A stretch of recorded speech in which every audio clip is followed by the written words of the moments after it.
नमस्कार विद्यार्थी मित्रांनो, स्वागत आहे आपले सर्वांचे स्टडी विथ एजे या यूट्यूब चॅनलमध्ये. मित्रांनो, आपण जी मराठी व्याकरण सिरीज घेतलेली आहे, या मराठी व्याकरण सिरीजमध्ये विनामूल्य मराठी व्याकरण सिरीजमध्ये आपण काय करणार आहोत की जे आपले वर्णमालेचं आपण वर्गीकरण बघितलेलं आहे, त्यामधून आपली अनुनासिक जो स्पर्श वर्णांमधला स्पर्श व्यंजनांमधला 5वा गट आहे तो अनुनासिकांचा आहे. त्या अनुनासिकांबद्दल आपण थोडक्यात थोडीशी माहिती बघणार आहोत मित्रांनो. आता त्यामध्ये अनुनासिक म्हणजे कशी महत्वाची आहेत, परीक्षेच्या दृष्टीने कसे आहेत, त्यामध्ये कन्फ्युजन काय असतात, ह्या सर्व गोष्टी आपण अगदी सोप्या भाषेत मित्रांनो सांगायचं झालं तर टाइमपास 3 पिक्चर तुम्ही बघितलेला असेल. टाइमपास 3 पिक्चर मध्ये मित्रांनो नायकाचं नाव दगडू असतं आणि त्या दगडूचं अफेअर असतं मित्रांनो 10वी मध्ये, आणि त्याचं ब्रेकअप होतं आणि ब्रेकअप झाल्यामुळे त्याचं काय होत असतं तर तो अगदी निराश होऊन गेलेला असतो. आता निराश झालेला ब्रेकअप झालेला माणूस काय करतो, शेजारच्या सगळ्यांजवळ काय करत असतो, त्याची रडगाणी चालू असतात. अगदी कुठेही जाऊ द्या, बाकी आपला सगळ्यांचा विषय चाललेला असतो. आता 2024 आहे, पंतप्रधान कोण होणार, आता नंतर महाराष्ट्राचा मुख्यमंत्री कोण होणार, अशा जे गहन विषय कुठे चालू असतो आणि याच्या मनामध्ये प्रश्न फक्त एकच असतो, ती मला सोडून गेली, ती मला सोडून गेली. आणि हे सगळ्या मित्रांजवळ हे काय सांगते, त्याच्या वेदना सगळ्या मित्रांसमोर मांडत असतं. आता हे त्याच्या मित्रांसमोर ते वेदना मांडतं तेव्हा त्याचा मित्र सुद्धा मित्रांनो त्याच लेवलचा असतो. त्या लेवलचा म्हणजे मित्रांनो त्या मित्रामध्ये सुद्धा खूप मोठी एनर्जी लागते बरं का. कारण हा जो असतो अगदी डोळ्यामध्ये डोळे सुजलेले असे रडून रडून एकदम मोठे मोठे अश्रू डोळ्यामध्ये, आणि तो असा रुसलेला म्हणजे एका अश्रूमध्ये मोठे मोठे अश्रू म्हणजे मित्रांनो एका थेंबामध्ये खाली ग्लास भरेल असे एवढाले अश्रू असतात मित्रांनो याचे. आणि सांगतो काय माहितीये का, अरे ती सोडून गेली ना, माझं कशात मनच लागत नाही, माझं कशात हेच नाही. आणि मग तो काय होत असतो, 3 वर्ष सलग गाळफाटलो. जेव्हा ते काय सांगतो दगडू, आपली प्राची आपल्याला सोडून गेली आणि आपण 3 वर्ष गाळफाटलो, पण आता साईबाबाच्या कृपेने आपण कॉलेजला जाणार, असं त्या पिक्चर मधला मित्रांनो हे होतं. तर आपल्याला त्याशी जास्त घेणं देणं नाही. यामध्ये मला सांगायचं हेच की त्याचा मित्र जो त्याला सल्ला देत असतो, त्या मित्राचं मराठी व्याकरण मित्रांनो कसं असतं. आता सहजासहज ग्रामीण भागातून एखादा विद्यार्थी शहर ठिकाणी जातो. उदाहरण म्हणजे आमच्या मराठवाड्यातला मुलगा पुण्यामध्ये जातो आणि पुण्यात गेल्याच्या नंतर पुण्याला पुणे म्हणतो. त्याचं चुकत नाही मित्रांनो, त्याच्या मास्तरांनी त्याला सांगितलेलं असतं ह्यालाही न म्हणायचं आणि ह्यालाही न म्हणायचं, हे सगळे नच म्हणायचे. मग पुण्याला येतो पुणेच म्हणतो, पुण्याला पुणे म्हणतो. आता मग ते त्या ठिकाणी उच्चारामध्ये अजिबात चेंज करत नाही. मग तिथे गेल्याच्या नंतर त्याला कळतं की अरे नला न सुद्धा म्हणलं गेलं पाहिजे. पण अधुरं ज्ञान मित्रांनो हे काय असतं, आपल्या अपमानाचं कारण सुद्धा कधी कधी ठरत असतं. त्यामुळं अधुरं ज्ञान त्या व्यक्तीकडे होतं आणि मग तो काय करायचा, कोणत्याही नला न म्हणून टाकायचा. मग तो सल्ला देताना या दगडूला म्हणतोय, दगडू, जेव्हा एखाद्या पुष्पगुच्छातलं एखादं फुल खाली पडतं तेव्हा भुंगा काय गांडुळासारखा मातीत शिरत नाही रे. तू काय कर, तू नवीन फुल शोध. नवीन फुल मित्रांनो, त्या ठिकाणी तो नवीन हा शब्द कसा आहे, नवीन शब्दामध्ये न वि न असा शब्द आहे मित्रांनो, पण यामध्ये याचा उच्चार नवीनच होतो मित्रांनो. पण त्याने असं केलं मित्रांनो, त्याला तू नवीन फुल शोध असा मित्रांनो त्या पिक्चर मधला एक डायलॉग आहे, आठवला म्हणून सांगितला. तर आपलं असं नवीन फुल होऊ नये, आपलं असं नवीन फुल होऊ नये म्हणून हा चॅप्टर मित्रांनो, हे जे आपलं लेक्चर आहे हे अगदी मन लावून बघा. चला याच्यामध्ये आपण बघणार आहोत. आता बघा, बऱ्याचदा आमच्या शिक्षकांनी आम्हाला जेव्हा बाराखडी शिकवली तेव्हा असं शिकवलं होतं मित्रांनो. मी शिक्षकांना दोष देत नाही, त्यांच्या काळात त्यांनाही तसं शिकवलं गेलं असेल कदाचित, पण आम्हाला आमच्या शिक्षकांनी असं शिकवलं होतं, क ख ग घ ड, च छ ज झ त्र, ट ठ ड ढ न, ट थ द ध न, प फ ब भ म. आमच्या शिक्षकांनी आम्हाला असं शिकवलं होतं. आमच्या शिक्षकांनी सांगितलेलंच नाही याला न म्हणतात, याला न म्हणतात, याला न म्हणतात, याला न म्हणतात, याला मग. आता न म हे मित्रांनो काय आहेत, आमच्यासाठी परिचयाची होती. पण हे जे दोन आहेत, ह्या वरच्या दोन मध्ये तर मित्रांनो एवढा गोंधळ, आम्ही याला डायरेक्टली ड आणि त्र म्हणायचो. आपलाही ड आणि त्र होऊ नये. आपले जेव्हा आपण मराठी व्याकरणाची भाषा शिकत असतो तर त्याचे नियम काय आहेत, कोणत्या ठिकाणी आपण काय वापरलं पाहिजे हे अगदी पद्धतशीरपणे आपण या लेक्चर मधून बघणार आहोत मित्रांनो। याच्यामध्ये ङ न ण न म हे जी 5 आहेत ही 5 शेवटच्या आपल्या गटामधील स्पर्श व्यंजनाच्या गटामधील शेवटच्या गटातले ही 5 काय आहेत, अनुनासिका आहेत। आता ह्या शेवटच्या गटातल्या अनुनासिकांबद्दल जर सांगायचं झालं तर ही काय आहेत मित्रांनो, प्रत्येक अनुनासिकाचा उच्चार तो मृदू गटातल्या या पहिल्या वर्णासारखा मित्रांनो काय होत असतो, प्रत्येक अनुनासिकातल्या नचा उच्चार हे पहिल्या सारखा होत असतो। बघा आता याच्यामध्ये वाङ्मय, वाङ्मय हा जो शब्द आहे याला सुरुवातीला मी मित्रांनो असा वाचला होता, याला वाड्मय म्हणलो होतो मी याला काय म्हणलो होतो, वाड्मय म्हणलो होतो। मला माहित नव्हतं ना, मला माहितच नव्हतं की याला वाङ्मय म्हणतात, ह्याचा उच्चार न होत असतो। पण न होत असताना त्याच्यामध्ये या ग ची छटा असते, याच्यामध्ये काय असते, ग ची छटा असते। वाङ्मय काय असते मित्रांनो, वाङ्मय याच्यामध्ये कशाची, ग ची छटा असते। त्यानंतर हा आपला जो त्र आहे, त्र सारखा जो न आहे त्याला मी त्रच म्हणायचो मित्रांनो, आजही मला ते त्रच येतं। पण हा काय आहे, त्र मध्ये आणि ह्या न मध्ये फरक, बेसिक फरक आहे मित्रांनो। हा जो आहे ही चंद्रकोरे सारखा आहे आणि त्याला नंतर रेष ओढून असं आहे। दुसरा जो आपला त्र आहे तो असा असतो मित्रांनो, दुसरा जो त्र आहे तो अशा प्रकारचा असतो। त्र मध्ये आणि न मध्ये हा फरक आहे। याच्यामध्ये काय आहे मित्रांनो, यांनी काय सांगितलंय, आता आपल्याला तुम्हाला अनुनासिक कोणती ही लक्षात आलीच असतील, तर अनुनासिक कोणती आणि ती त्यामध्ये काय आहे त्याची व्याख्या जर विचारली तर काय आहे, उच्चार, वर्णाचा उच्चार करत असताना तोंडाबरोबर नाकातूनही काय होत असते, हवेचा मार्ग जात असतो। नाकातूनही काही प्रमाणात आपल्या हवा सुटत असते आणि त्या हवेला, त्या नाकातून हवा सुटल्यामुळे त्याचा उच्चार नाकातून होत असतो मित्रांनो। म्हणून काय म्हणतात त्यांना अनुनासिक। नासिक म्हणजे काय, नासिक म्हणजे नाक आणि त्याला नाकातून थोडासा उच्चार होतो म्हणून त्या वर्णाला काय म्हणतात मित्रांनो, अनुनासिक म्हणत असतात। त्यानंतर अनुनासिक हे अनुस्वराच्या ऐवजी वापरता येतात, अगदी बरोबर आहे मित्रांनो। पण याच्याही काही अटी आहेत। अनुनासिक जे आहेत ते अनुस्वराऐवजी वापरता येतात हे नक्की खरंय, म्हणून त्यांना काय म्हणलंय, परसंवर्ण म्हणलंय। परसंवर्ण का म्हणलंय मित्रांनो, कारण तो जो आहे, तो जो वर्ण आहे ते दुसऱ्या वर्णाऐवजी वापरता येतो आपल्याला। दुसरा वर्ण कोणता, अम जो आहे, अम आपण अनुस्वारामध्ये काय बघितलं आहे, अम बघितलेला आहे। याच्याऐवजी आपल्याला हे काय वापरता येतात, अनुनासिका वापरता येतात। म्हणून अनुनासिकांना काय म्हणलंय मित्रांनो, परसंवर्ण असं सुद्धा म्हणलेलं आहे। आता या परसंवर्णांमध्ये अनुस्वराऐवजी अनुनासिक वापरताना अनुस्वराच्या पुढील अक्षर हे स्पर्श व्यंजन गटातीलच असावे लागते। स्पर्श व्यंजन गटातीलच असावे लागते म्हणजे मित्रांनो या 25 पैकीच असावे लागते, तरच आपण काय करू शकतो, अनुस्वराऐवजी अनुनासिकाला वापरू शकतो। अरे असं का, तर हे जे 25 अनुनासिका आहेत या 25 स्पर्श व्यंजन आहेत, या 25 स्पर्श व्यंजनामध्ये 5 गट केलेले आहेत, 5 गट उभे केलेले आहेत आणि 5 गट आडवे केलेले आहेत। आता हा जो गट आहे क, आता यामध्ये जर कंकण हा शब्द असेल, कंकण, आता याच्यामध्ये हा जो अनुस्वार आहे या अनुस्वाराऐवजी आपल्याला काय वापरायचं आहे, तर अनुनासिक वापरायचं आहे।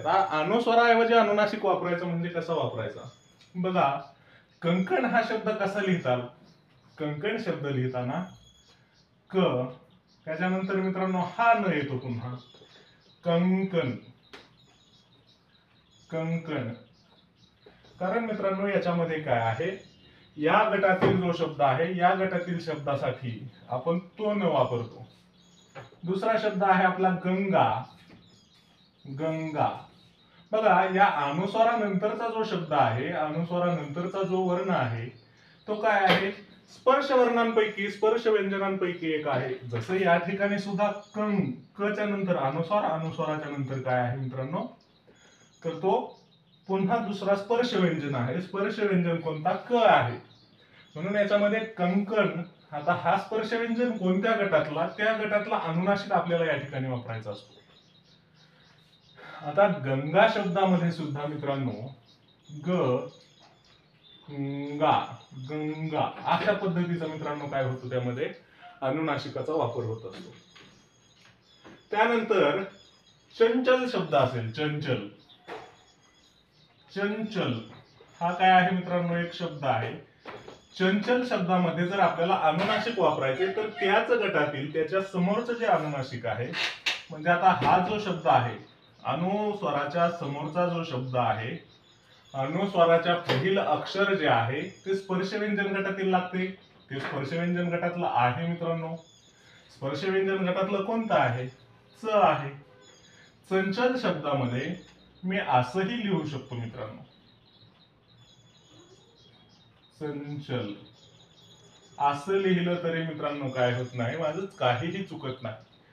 हा आहे मित्रांनो लिहिण्याची पद्धत. चंचल शब्द मी असाही लिहू शकतो. का? कारण ह्या गटामध्ये जे आहे या गटामधलाच अनुनासिक आपल्याला या ठिकाणी घ्यावा लागतो. आता घंटा शब्द आहे मित्रांनो. घंटा म्हणजे मंदिरातली घंटा, तुम्ही दुसरा कुठलाही विचार करू नका मित्रांनो प्लीज. घंटा, घंटा हा जो शब्द आहे घंटा, त्याचा उच्चार कसा आहे मित्रांनो? घंटा. आता ह्या अनुस्वराच्या नंतर काय आहे मित्रांनो? आपला स्पर्श व्यंजन आहे. आता अनुस्वराच्या नंतर कोणता स्पर्श व्यंजन आहे? ट आहे. तर टच्या लाईनीतला कोणता अनुनासिक आहे? तर तो काय असणार आपला? घ. आणि आपण असा घंटा करू शकतो. घंटा कसा असतो मित्रांनो? असा असतो. ह्या पद्धती आहेत मित्रांनो. अशा पद्धतीचे जे आपले अनुनासिक वापरण्याच्या पद्धती आहेत त्या आपण अनुनासिक याच नुसार वापरत असतो. आता याच्या उच्चारावरून जर सांगायचं झालं तर हा जो ड आहे, ड चा उच्चार आपण या मृदू गटातील पहिल्या वर्णासारखा करत असतो. ड चा उच्चार म्हणजे सॉरी ड चा म्हणण्यापेक्षा अनुनासिकाचा उच्चार जो आहे तो मृदू गटातल्या पहिल्या वर्णासारखा आपण काय करत असतो? करत असतो. ड चा उच्चार ग सारखा होतो. ग, वांगमय, गंगा, वांगमय, गंगा, कंकण. मित्रांनो ह्याचा उच्चार कसा? ग सारखा होत असतो. नंतरचा हा जो न आहे, हा न म्हणजे काय आहे मित्रांनो? ज आहे. ज, ज म्हणजे याच्यामध्ये न मध्ये कशाची छटा आहे? ज ची छटा आहे. हा जो न आहे याच्यामध्ये ड ची छटा आहे. म्हणून तर मित्रांनो पुण्याला पुणे न म्हणता पुणे म्हणतात, कारण पुण्यामध्ये पुणे असा शब्द आहे मित्रांनो. आता या पुणे शब्दामध्ये हा काय आहे? ण आहे. ण, न काय आहे? ड ची छटा असलेला आहे, म्हणून त्याचा उच्चार कसा होतो? पुणे होतो. पुणे होतो. पुणे नंतर आणखी दुसरा आणि शब्द आहे. आणि, आणि, पुणे, म्हणून असे जे शब्द आहेत मित्रांनो, याच्यामुळे काय होत असतं? आपल्याला ग्रामीण भागातील लोकांना पुण्यामध्ये ओळखण्यासाठी मित्रांनो, आपल्या भाषेवरून ओळखताना आपल्या या पुणे आणि एवढंच नाही मित्रांनो, आणखी भरपूर शब्द असतात आपल्या बोलण्यामध्ये, भरपूर चुका होत असतात. ठीक आहे, हो द्या, ज्याची त्याची भाषा आहे मित्रांनो. माझी भाषा ही श्रेष्ठ आहे. पुणेरी भाषाच मी पुण्यात गेल्याच्या नंतर का बोलावी, हा मित्रांनो महत्वाचा प्रश्न आहे. मी माझ्या भाषेतही बोलू शकतो, माझ्या मातृभाषेतही बोलू शकतो. भाषा हे काय आहे रे? भाषा हे फक्त विचार व्यक्त करण्याचं साधन आहे. भाषेमधून आपण आपले विचार व्यक्त करत असतो. मग विचार व्यक्त करत असताना जर हा शब्द आणि आहे, हा शब्द जर पाणी आहे, काय आहे हा शब्द? पाणी आहे. आणि मी याला जर म्हणलो की माझा विद्यार्थी आहे अजय सर, अजय सरांना जर मी बोललो अजय सर मला पाणी द्या, अजय सर मला पाणी द्या जर मी म्हणलो, तर पाणी द्या म्हणजे अजय सर मला पाणी घेऊन येणार आहेत. मी जरी म्हणलो अजय सर मला पाणी द्या, तर अजय सर मला पाणी देणार आहेत. पण जर मी त्यांना म्हणलो पाणी द्या, अजय सर मला पाणी द्या, तर अजय सर काय मला दगड थोडाच देणार आहेत? काय देणार आहेत? पाणीच देणार आहे ना.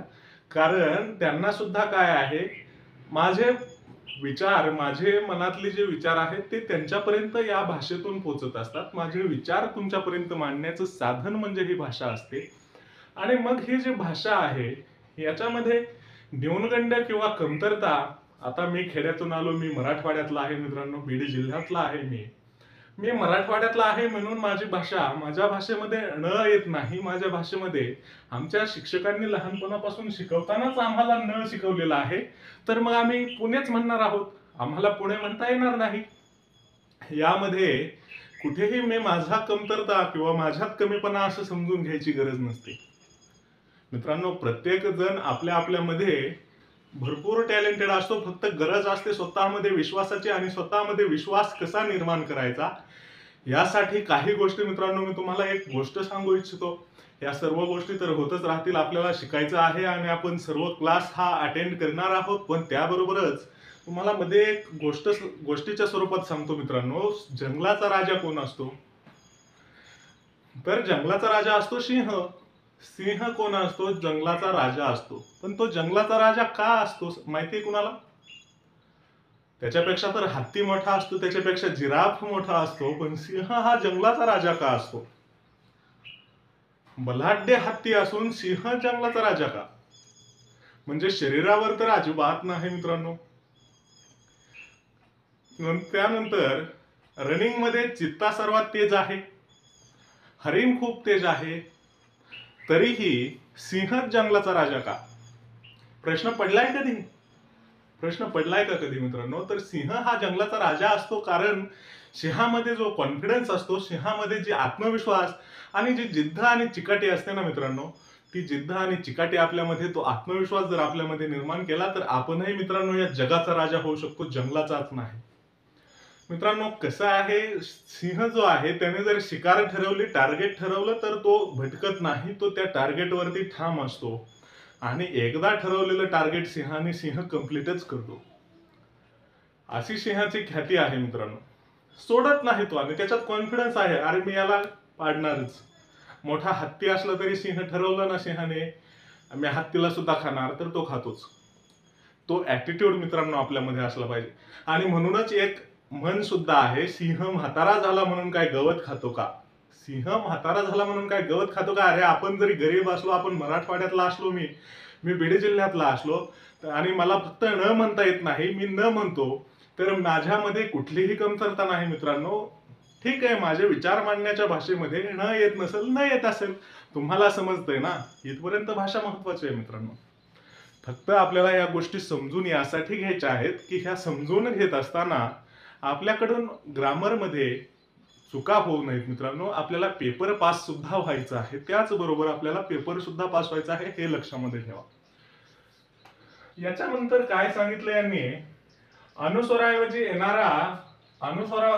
अनुनासिक वापरताना अनुस्वाराच्या पुढील अक्षर हे स्पर्श व्यंजन गटातीलच असावे व त्या पुढील अक्षराच्या आडव्या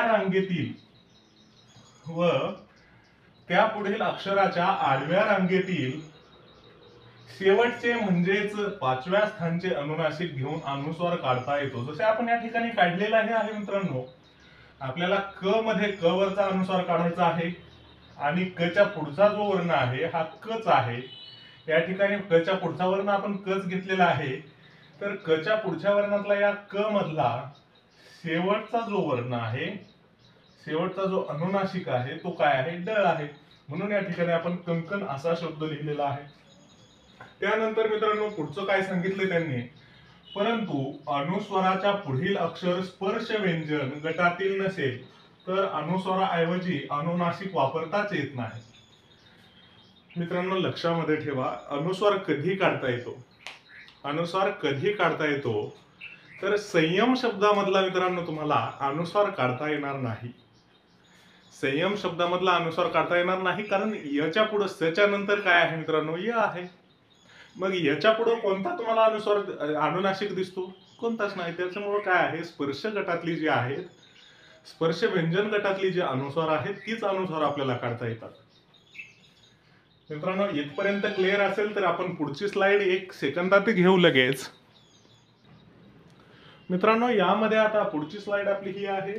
याच्यामध्ये काय सांगितलंय, पुढचे नियम दिलेले आहेत मित्रांनो. ही काही थोडीशी नियम आहेत, तुम्ही स्लाइड स्टॉप करून मित्रांनो, मी साईटला झाल्याच्या नंतर स्टॉप करून हे पूर्ण लिहून घ्यावे, ही माझी मित्रांनो सर्व विद्यार्थ्यांना एक कळकळीची विनंती आहे. याच्या बाहेर तुमचा कुठलाही प्रश्न जाणार नाही. याच्यावरती जवळपास 25 ते 30 प्रश्न आतापर्यंत आलेले आपण हेही मित्रांनो या टॉपिक नंतर घेणार आहोत. तर आता बघा याच्यामधले जे नियम आहेत ही नियम आपण काही प्रमाणात बघू मित्रांनो. जर अनुस्वाराच्या पुढील अक्षरात जोड अक्षर असेल तर तेव्हा जोडाक्षरातील प्रथम उच्चाराच्या अक्षर गटातला अनुनासिक घ्यावा. आता जोडाक्षराच्या पुढील गटात मित्रांनो म्हणजे जोडाक्षरात काय असतं, अनुस्वाराच्या पुढचा जो आहे शब्द त्या शब्दाचा आपण काय करत असतो, त्या गटातील ह्याला घेत असतो मित्रांनो. आपण त्या गटातला जो आपला शब्द आहे त्या गटातील शब्दातला अनुनासिक आपण घेत असतो. जसं की आता जोडाक्षर जर आपण बघितला संत्रा, संत्री. मित्रांनो संत्री भिंगरी भिंगरी तसल्या भानगडीत पडू नका, ही संत्री ती नाही. संत्री हा शब्द मित्रांनो आपण कसा असा लिहितो बरोबर. आता याच्यामध्ये जर तुम्हाला संत्री शब्दाचा अनुनासिक काढायचा आहे तर अनुनासिक कसा काढणार आहात तुम्ही, असा स, असा न, हा त आणि मग मित्रांनो परत त्याला असा पाय मोडून त्याचा र करायचा, संत्री. असा आपण अनुनासिक लिहू शकतो मित्रांनो. बघा आता या अनुनासिक रूपामध्ये हा जो त आहे, हा तच्या गटातला काय आहे मित्रांनो, आपला न आहे. तच्या गटातला काय आहे, न आहे. बघा क ख ग घ ड, ड मित्रांनो हा न वाला बरोबर. नंतर च छ ज झ आणि हा त्र वाला न. सर्वांचे पाय मोडलेले असतात मित्रांनो, व्यंजनाची लक्षात ठेवा. त्यानंतर च च्या नंतर क च ट, कचाट्यात पाय, हे आपली ट्रिक मित्रांनो लक्षात आहे ना. ट ठ ड ढ, ट ठ ड ढ ण, हा आहे मित्रांनो पुण्याचा न बरोबर. त्यानंतर क च ट त, कचाट्यात पाय, क च ट त त थ द ध आणि हा न. मित्रांनो तच्या गटातला जो शेवटचा अनुनासिक आहे तो आपला हा आहे आणि तो आपण संत्री, संत्री उच्चारामध्ये त आपण अगोदर घेतो का सरंती म्हणतो आपण, सरंती म्हणतो का नाही, संत्री. मग त्रि तर तच्या नंतर र, म्हणून त हा काय आहे, जोड शब्दामधला जोड अक्षरामधला अगोदरचा अक्षर काय आहे, त आहे. म्हणून तच्या गटातला आपण हा न या ठिकाणी घेतला. मित्रांनो अशा प्रकारचा हा नियम पहिला होता. त्यानंतर त्यांनी काय सांगितलेलं आहे बघा, यामध्ये काय सांगतायत, दोन अनुस्वार असल्यास दोन्ही ऐवजी काय करा, दोन्ही अनुनासिके घ्या. दोन्ही ऐवजी अनुनासिके घ्या. ज्या अनुस्वाराऐवजी अनुनासिक येतात त्याला स्पष्टोच्चारित अनुनासिके म्हणतात. ज्या अनुस्वाराऐवजी, जसं आता संत्री ऐवजी आपण न घेतला होता मध्ये, सनत्री, संत्री, असं त्यामध्ये मित्रांनो काय होतं, स्पष्ट उच्चारित अनुनासिक असतो. जो न असतो तो स्पष्ट उच्चारित अनुनासिक असतो, कारण तो दाखवलेलाही असतो ना आपण, फक्त टिंबामध्ये लपवून ठेवलेला नसतो, त्या शीर्षबिंदूमध्ये आपण लपवलेला नसतो. शीर्षबिंदू म्हणजे काय रे, शीर्षबिंदू हा शब्द ग्रामीण विद्यार्थ्यांना, म्हणजे ग्रामीण म्हणण्यापेक्षा मित्रांनो ज्यांचा मराठीमध्ये अभ्यास खूपच कमी आहे अशा विद्यार्थ्यांना शीर्षबिंदूचा खरं तर प्रश्न पडू शकतो. आता हे शीर्षबिंदू काय, शीर्ष म्हणजे काय ना मित्रांनो, शीर्ष म्हणजे डोके आणि हे डोक्यावर जो बिंदू म्हणजे टिंब आहे, शेच्या डोक्यावरचा हा टिंब म्हणजे श वरचा काय आहे तो शीर्षबिंदू आहे. शीर्ष म्हणजे डोकं, शीर्षासन, डोक्यावर उभा राहतो ते शीर्षासन. शीर्ष म्हणजे काय, डोकं. मग मित्रांनो डोक्यावरचा जो बिंदू आहे तो बिंदू ऐवजी जर आपण एखादा अनुनासिक घेतला तर त्या अनुनासिकाचा अर्थ, त्याचा उच्चार स्पष्ट असतो, म्हणून त्याला काय म्हणतात, स्पष्ट उच्चारित अनुनासिक असं म्हणतात. नंतरची बीट आहे मित्रांनो, शासन निर्णय 2009 नुसार काय केलेला आहे, य र ल व श श स ह ळ हे जे आहेत यांच्यापूर्वी अनुनासिकामध्ये बदल, अनुनासिकांचा अनुस्वारांमध्ये अनुस्वारात बद्दल अनुनासिक न घेता सरळ शीर्षबिंदू द्यावा. तुम्हाला मी आताच सांगितलं मित्रांनो उदाहरणासाठी, संयम, स घेतला बरोबर, स च्या डोक्यावरती टिंब देऊन संयम असं लिहिलं आपण. याच्यामध्ये सच्या डोक्यावरती काय आहे, शीर्षबिंदू आहे. याची मित्रांनो काय करू नका, अनुनासिक काढीत बसू नका. आणि आता अनुनासिक काढताना सुद्धा जर खरंच तुम्हाला संधीच्या वेळेस लिहायचे आहे, संधीच्या टॉपिक मध्ये तुम्ही बघा, याचं काय करू शकता आपण, संयम असं लिहित असतो मित्रांनो. याचा उच्चार कुठेतरी संयम असा होत असतो. हे जुन्या काळात मित्रांनो असा संयम जो शब्द आहे, हा य आपला अर्धा आहे. संयम ह्या अनुस्वाराचा उच्चार कसा होतो, या सारखा होतो, म्हणून त्याला काय अर्धा अनुस्वार सुद्धा मानलेला आहे मित्रांनो. कशाला, य व र ल, य व ल यांना, य व ल यांना काय म्हणलेलं आहे, अर्ध अनुस्वार सुद्धा म्हणलेला आहे, अर्धा अनुनासिक सुद्धा म्हणलेला आहे. ज्याप्रमाणे संयम हा शब्द आहे, तसाच हा आपला संयोग शब्द आहे. संयोग असा शब्द लिहितो मित्रांनो. त्याला आपण कसं वाचतो, संयोग. याला आपण पुन्हा पुनरावृत्ती करतो याची, संयोग. त्याचप्रमाणे सिंह असेल, याला बरेच जण सिंह असं म्हणतात, सिंह, सिंह असं सुद्धा वाचतात मित्रांनो याला बरेच जण. संलग्न, संलग्न, सच्या वरती टिंब आहे, अनुस्वार आहे, आणि नंतर ज्ञ आहे. याला कसे जण काय कसं वाचतात मित्रांनो, संलग्न. म्हणून हा ल सुद्धा काय आहे मित्रांनो, तर अर्ध अनुनासिक आहे. संज्ञा हा शब्द आहे, संज्ञा वरती आपण टिंब दिलेला आहे, तरीही काय झालेला आहे, हा संज्ञा. याच्यामध्ये कसं आहे, याच्यामध्ये स आहे, त्यानंतर व आहे, आणि मग ज्ञा आहे. संज्ञा काय आला, व आला, म्हणून व काय, अर्ध अनुनासिक. अगदी एवढ्या सोप्या पद्धतीचा आहे मित्रांनो. हे जे नियम आहेत, नियम तुम्हाला वाटतं का मित्रांनो पाठ करायची गरज आहे, वाटतं का पाठ करायची गरज आहे? अजिबात नाही. अरे तुम्हाला समजूनच अशा पद्धतीने सांगितलंय, याला पाठ करायची गरज नाही. हे उदाहरणं जरी लक्षात ठेवले तरी काय होऊ शकतं, पाठ होऊ शकतो, तुमच्या लक्षात राहून जाऊ शकतं. अगदी खेळत मिळत याच पद्धतीने जर तुम्हाला आणखी लेक्चर पाहिजे असतील तर मित्रांनो या चॅनलला लाईक, शेअर आणि सबस्क्राईब करा. मित्रांनो तुमच्या यशापर्यंत मी तुमच्या सोबत असेल हे मी तुम्हाला आजच शब्द देऊन टाकतो मित्रांनो. मित्रांनो खरं सांगायचं म्हणजे मोटिवेशन सारखी गोष्ट, मोटिवेशन ही काहीच चीज नसते मित्रांनो. आपण आपला आत्मविश्वास, स्वतः आत्मविश्वास जर वाढवला ना, तर ह्या जगामध्ये अशक्य असे काहीच नाही रे. कारण तुम्हाला आताच थोड्या वेळापूर्वी मी ती सिंहाची गोष्ट सांगितली. सिंहामध्ये बाकी काहीच नाही. सिंह हा जंगलाचा राजा आहे, त्याच्यामध्ये फक्त एकच क्वालिटी आहे, तो म्हणजे त्याचा कॉन्फिडन्स.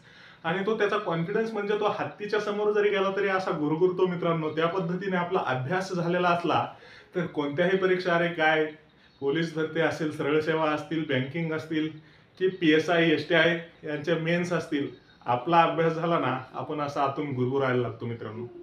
आतमधून काय होतो, गुरगुरायला लागतो. आणि आपण त्यावेळेस खरं शिक्षणामधला टॉप माणूस म्हणजेच काय, तर आपण आपला कॉन्फिडन्स वाढवून आपण एक राजा माणूस होत असतो मित्रांनो. आणि हा राजा माणूस तुम्हाला सर्वांना बनवायचं हे माझं मित्रांनो ध्येय आहे. माझ्या या ध्येयपूर्तीसाठी मित्रांनो तुम्ही जास्तीत जास्त काय करा, मित्रांपर्यंत होईल तेवढा हा आपला चॅनल शेअर आणि सबस्क्राईब करा मित्रांनो. म्हणजे मला मोटिवेशन मिळत राहील आणि तुमच्यासमोर असेच व्हिडिओ घेऊन अगदी सोप्या सोप्या भाषेत तुम्हाला सर्व कन्सेप्ट क्लिअर करून देईल. हे मित्रांनो माझे ध्येय आहे. हे तुमचंही ध्येय बनवा. धन्यवाद मित्रांनो.